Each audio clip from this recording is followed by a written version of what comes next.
Quartier de Salah Eddine, dans la banlieue sud de Tripoli, les échanges de tirs résonnent. De ce côté du front, les forces loyales au gouvernement d'union nationale de Fayez al-Sarraj. En face, les troupes du maréchal Haftar.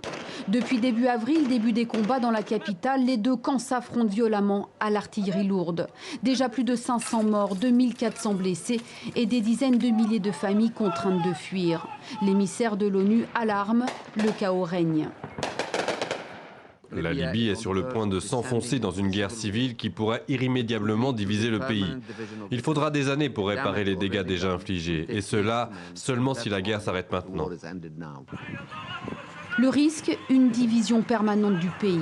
Le 4 avril dernier, le maréchal Haftar, qui contrôle la majeure partie du pays, a lancé une offensive vers Tripoli.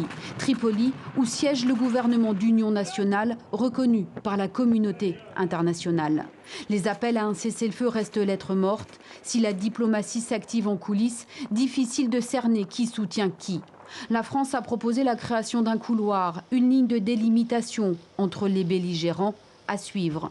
Mais pour l'émissaire de l'ONU, il faut urgemment faire cesser les livraisons d'armes venues de l'étranger.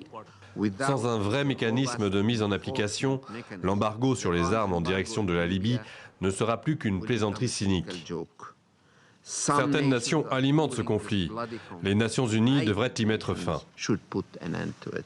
Car ailleurs dans le pays, dans les zones abandonnées de tout contrôle sécuritaire, les groupes djihadistes pourraient tirer profit de la situation. État islamique et Al-Qaïda y sont déjà bien implantés.